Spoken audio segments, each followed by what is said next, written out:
কাবুলের আকাশে বাতাসে শোনা যায় তালিবানের পুনরুত্থান প্রতিধ্বনি।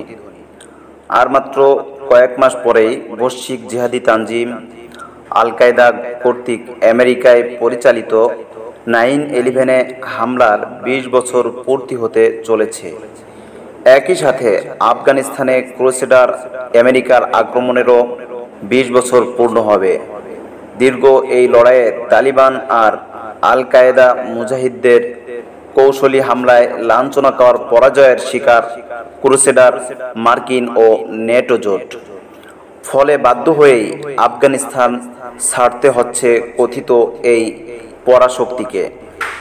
মার্কিন সৈন্যদের আফগান ছেড়ে যাওয়ায় আতঙ্ক আর ভয় গ্রাস করছে কাবুল প্রশাসনের অন্তরে। মুরতাদ বাহিনীর উপর তালিবানের হামলা বেড়েছে আগের চেয়েও আরও কয়েক গুণ বেশি। একে একে কেন্দ্রীয় ও গুরুত্বপূর্ণ শহরগুলো এখন দখলে নিয়ে যাচ্ছে তালিবান। আফগানিস্তানে তালিবানদের সাম্প্রতিক বিজয় অভিযান নিয়ে কথা বলার আগে একবার পিছনে ফিরে তাকানো উচিত ছিল বলে মনে করি। আফগানিস্তানে মার্কিন আগ্রাসনের লক্ষ্য ও অর্জন। 30 বছর আগে ক্রুসেডার মার্কিন যুক্তরাষ্ট্র আফগানিস্তানে অবস্থিত আরব মুজাহিদ শায়েখ ওসামা বিন লাদেনকে 9/11 হামলার জন্য দোষারোপ করেছিল এবং দাবি করেছিল যে আমিরুল মুমিনিন মোল্লা মুহাম্মদ উমরের নেতৃত্বাধীন ইসলামিক ইমারতের শাসন ব্যবস্থা শায়েখ ওসামা বিন লাদেনের এই কাজের সাথে জড়িত ছিল। আমেরিকা তখন শায়েখ ওসামাকে তাদের কাছে ফিরিয়ে দেওয়ার দাবি করেছিল, কিন্তু প্রতিবারই আমেরিকানরা মোল্লা ওমর মুজাহিদের কাছ থেকে নেতিবাচক প্রতিক্রিয়া নিয়েই ফিরে গেছে। কারণ মোল্লা ওমর কোনো মুসলিম ভাইকে কাফেরের হাতে তুলে দেওয়ার জন্য কোনো ক্রমেই প্রস্তুত ছিলেন না। বিপরীতে তিনি মার্কিন পক্ষকে তাদের দাবির পক্ষে মজবুত কোনো প্রমাণ সরবরাহ এবং তা ইসলামিক ইমারতকে দেখানোর জন্য বলে আসছিলেন। কিন্তু শায়েখ ওসামা ও তার সাথীরা হামলাটি এতটাই নিপুণতার সাথে পরিচালনা করেছিলেন যে ক্রুসেডার আমেরিকা এটা প্রমাণ করতে ব্যর্থ হয়েছে যে শায়েখ ওসামা রহমতুল্লাহি আলাইহি ও তার সাথীরা এই বরকতময় হামলাটি চালিয়েছেন বা তিনি এর মূল পরিকল্পনাকারী ছিলেন। ফলে মোল্লা উমর রাহিমাহুল্লাহু তার অবস্থানে দৃঢ় ছিলেন। এর প্রেক্ষিতে অহংকারে অন্ধ আমেরিকা স্বাধীন দেশ আফগানিস্তানে আক্রমণ করে বসে। আমেরিকা হয়তো নিজের অহংকারের কারণেই তখন ভুলেই গিয়েছিল যে এটা সাম্রাজ্যবাদীদের কবরস্থান। এখন 20 বছর পরে মার্কিন যুক্তরাষ্ট্রেই এই প্রশ্ন উঠেছে যে মার্কিন যুক্তরাষ্ট্র ও এর মিত্ররা মোল্লা উমর এবং তার অনুসারীদেরকে আরও শক্তিশালী করেছে। তাদের কাছে আগে যা ছিল না এখন তারা সেটাও অর্জন করে নিয়েছেন। কেউ যদি বলেন যে সন্ত্রাসবাদ শেষ করার লক্ষ্যে মার্কিন যুক্তরাষ্ট্র সফল হয়েছিল, তবে আমেরিকার চোখে সন্ত্রাসী ছিল শায়েখ ওসামা, আরব মুজাহিদিন এবং তালিবান। 10 বছর আগে শায়েখ ওসামা শহীদ হয়েছেন, কিন্তু তার গড়ে তোলা মুজাহিদ বাহিনী কি শেষ হয়ে গেছে? বা বিশ্বব্যাপী তাদের বিজয় অভিযান কি থেমে গেছে? তারা কি তালিবানদের প্রতিপত্তি শেষ করতে পেরেছে? নিশ্চয় এখন উত্তরে আসবে না। তবে একথা সত্য যে প্রথম দিকে আমেরিকা ও তার মুরতাদ দোসর পাকিস্তান মিলে বেশ মুজাহিদকে শহীদ করে দিতে সমর্থ হয়েছিল এবং সাময়িকভাবে তারা মুজাহিদদের পিছু সরে যেতে বাধ্য করতে সমর্থ হয়েছিল। কিন্তু দেখা যাচ্ছে মাত্র 20 বছর আগে সন্ত্রাসী তকমা দেয়া তালিবানের সাথেই কথিত গণতন্ত্রের ধারক আমেরিকা আজ চুক্তি করতে বসেছে। তাহলে প্রশ্ন হচ্ছে, 20 বছর আগে কোন জিনিস তাদের বাধা দিয়েছিল আলোচনার টেবিলে বসতে? তাদের উন্মুক্ত অহংকার আর তাদের আখ্যা দেয়া সন্ত্রাসবাদ বা টেরোরিজম স্বার্থপর একটি প্রতারণা ছাড়া আর কিছুই না। তারা এটিকে তাদের নিজেদের স্বার্থ উদ্ধারের জন্য এবং নিজেদের জঘন্য হত্যাকাণ্ড আড়াল করার জন্য ব্যবহার করে। আজ প্রমাণিত যে সবচেয়ে বড় সন্ত্রাসী আসলে আমেরিকা নিজেই। আমেরিকার আরেকটি কথিত এজেন্ডা ছিল আফগানিস্তানের নারী অধিকার প্রতিষ্ঠা করা। নারীদের আধুনিকায়ন করা, অথচ এটি প্রমাণিত তারা নারীর অধিকার বলতে সর্বোচ্চ বুঝে থাকে পোশাক সংক্ষিপ্ত করতে থাকা, বেহায়াপনা এবং অশ্লীলতার প্রচার এবং প্রসার ঘটানো।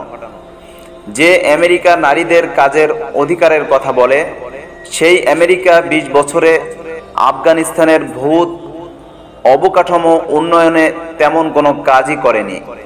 ইন্ডিপেন্ডেন্ট রিভিউ কমিশনের প্রতিবেদন অনুযায়ী গত 10 বছরে শুধু মার্কিন সামরিক বাহিনীতেই কর্মরত প্রায় 5,09,000 সৈন্য যৌন হেনস্থার শিকার হয়েছে।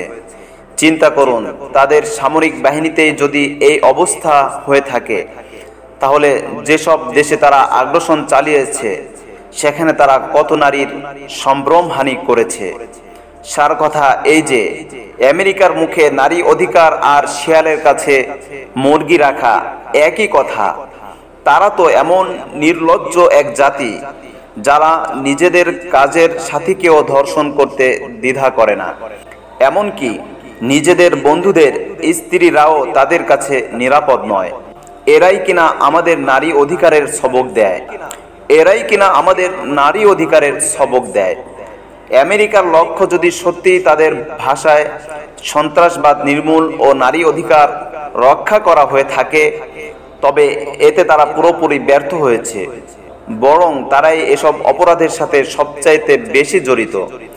আর যদি তা নাই হয়, তবে প্রশ্ন আসে তারা কেন আফগানে এলো এবং কেন তারা এদেশে এত লোককে শহীদ করেছিল।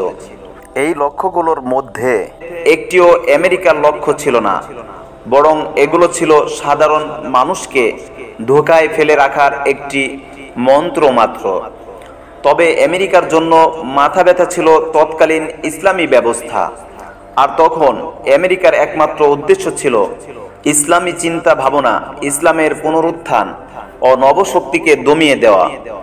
কিন্তু তারা এই লক্ষ্যেও ব্যর্থ হয়েছে, কেননা এখন এক আফগানিস্তানের স্থলে বিশ্বের বিভিন্ন প্রান্তে মুজাহিদগণ বহু আফগানিস্তান আর ইসলামিক ইমারত প্রতিষ্ঠা করে চলছেন। তালিবান ও আল কায়েদার অন্য একটি লক্ষ্য ছিল আমেরিকা সম্পর্কে অপরাজেয় যে ধারণা মানুষের মনে গেঁথে দেওয়া হয়েছিল তা চূর্ণ করে দিয়ে বিশ্বের দরবারে সেই সন্দেহ দূর করা।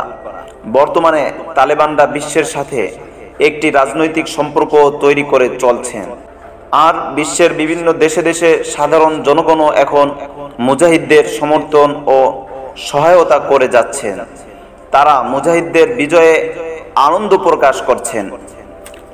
শরিয়া শাসন ফিরিয়ে আনতে তারা তাগুত সরকারের বিরুদ্ধে আন্দোলন করছেন। নিশ্চয় এটি মুজাহিদদের জন্য বিশাল এক বিজয়। আলহামদুলিল্লাহ, সুম্মা আলহামদুলিল্লাহ। সংক্ষেপে, এই যুদ্ধে কুফফার জোটের প্রধান লক্ষ্য ছিল কয়েক দশক ধরে নিজের হাতে তৈরি করা কুফরি গণতান্ত্রিক ব্যবস্থাকে ধ্বংসের হাত থেকে রক্ষা করা। কেননা সে সময়ে এই কুফরি ব্যবস্থার বিপরীতে ফিরে আসতে শুরু করেছিল ইসলামী শাসন ব্যবস্থা 90 দশকের শেষ ভাগে, যার সূচনা করেছিল তালিবান মুজাহিদগণ। যার ফলে কুফফার বিশ্বের প্রয়োজন ছিল যে কোনো মূল্যে এই ব্যবস্থাকে উৎখাত করা। সেই লক্ষ্যে 20 শতাব্দীর শুরুর দিকে আফগানিস্তানে আগ্রাসন চালায় সম্মিলিত কুফফার জোট বাহিনী। কিন্তু আমেরিকার এই যুদ্ধের ফলে বিশ্বব্যাপী ইসলামিক এই ব্যবস্থা আরও প্রসারিত হয়েছে মহান রবের সাহায্য আর আপন আধিপত্য ও শক্তি নিয়ে। বিপরীতে গণতন্ত্র নামক কুফরি শাসন ব্যবস্থা বিশ্বে ঘৃণিত ও লাঞ্ছিত হয়ে পড়েছে। এটি একটি অর্থনৈতিক সংকটের মুখোমুখি হয়েছে। এর জাতিরা তাদের শাসকদের প্রতি বিশ্বাস হারিয়েছে। ইসলামপন্থী গণতান্ত্রিক দলগুলো মানুষকে নিরাশ করেছে। গণতন্ত্র প্রতিষ্ঠার পর থেকে এই দলগুলো কুফরি গণতন্ত্রের মাধ্যমে আজ পর্যন্ত পৃথিবীর কোথাও ইসলামী হুকুম কায়েম করে। জ্বলন্ত প্রমাণ মিশরের ইখওয়ানুল মুসলিমিন। আজকের ইসলামপন্থী গণতান্ত্রিক দলগুলোর আদর্শ ও পথ প্রদর্শক বা তারা যাদের মানহাজের উপর এই গণতন্ত্রের মাধ্যমে ইসলামিক হুকুমত কায়েমের দিবাস্বপ্ন দেখে, সেটি হচ্ছে মিশরের ইখওয়ানুল মুসলিমিন ব্রাদারহুড। হাসানুল বান্নার নেতৃত্বে 1928 সালে মিশরের ইখওয়ানুল মুসলিমিনের যাত্রা শুরু করে। এরপর মিশরের সবচেয়ে শক্তিশালী, সবচেয়ে বেশি জনসমর্থন নিয়ে দীর্ঘ 84 বছর পর অর্থাৎ 2012 সালে প্রথমবারের মতো সংগঠনটির কোনো নেতা মিশরের প্রেসিডেন্টের দায়িত্ব গ্রহণ করেন। ক্ষমতায় থাকাকালীন ইসলামিক গণতন্ত্রপন্থী এই দলটিও পারেনি এত বিপুল জনবল ও শক্তি নিয়েও ইসলামী হুকুমত বাস্তবায়ন করতে। বরং 1 বছর যেতে না যেতেই সামরিক হস্তক্ষেপে ক্ষমতাচ্যুত হয় দলটির পক্ষ হতে মিশরের ক্ষমতায় যাওয়া প্রেসিডেন্ট মুরসি। বিপরীতে মোল্লা মোহাম্মদ ওমর মুজাহিদের নেতৃত্বে 1994 সালে মাদ্রাসার ছাত্রদের নিয়ে শুরু হয় তালেবান আন্দোলন। আল্লাহ প্রদত্ত দ্বীন কায়েমের সঠিক পথ জিহাদের মাধ্যমে মাত্র 2 বছরের মাথায় 1996 সালে আফগানিস্তানের রাজধানী কাবুল বিজয় করেন। এরপর 2001 সালের 7 অক্টোবরের আগ পর্যন্ত আফগানিস্তানে ইসলামিক হুকুমত কায়েম রাখেন। অতঃপর মার্কিন আগ্রাসনের ফলে সাময়িক সময়ের জন্য তালিবানরা ক্ষমতাচ্যুত হলেও আবারও কাবুলের আকাশে শোনা যাচ্ছে তালিবানের বিজয় প্রতিধ্বনি। অনুরূপ বিশ্বের বিভিন্ন দেশেই মুজাহিদগণ জিহাদের এই আওয়াজ আজ বুলন্দ করছেন। মালি ও সোমালিয়া সহ বিশ্বের বিভিন্ন দেশে মাত্র কয়েক বছরের মধ্যে বিশাল এলাকা নিয়ন্ত্রণে নিয়ে তারা ইসলামিক শরিয়া ভিত্তিক কার্যক্রম পরিচালনা করেছেন। আলহামদুলিল্লাহ। যুবকরা আজ কুফরি গণতন্ত্রের মোহ থেকে বেরিয়ে জিহাদের দিকে ফিরে আসছে। ফলে মুসলিম যুবকরা আজ দেশে দেশে জিহাদ ও খিলাফার আওয়াজ তুলছে, জিহাদের বরকতময় কাফেলায় শরিক হচ্ছে। যেই আওয়াজের প্রতিধ্বনি শোনা যাচ্ছে শাম, ইয়ামান, Pakistan, Somalia, Kenya, Nigeria, Niger, Mali, Burkina Faso, Ivory Coast ও আল জাজায়ের সহ বিশ্বের বিভিন্ন দেশে দেশে, যার ছোঁয়া থেকে কোনো দেশই বাদ পড়ছে না।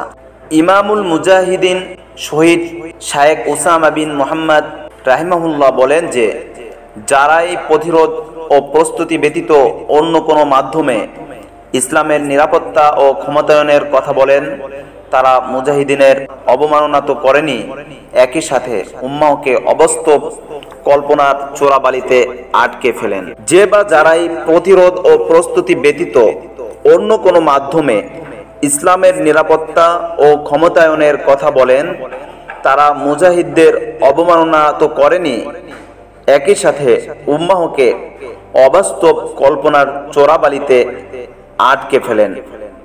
চলবে ইনশাআল্লাহ।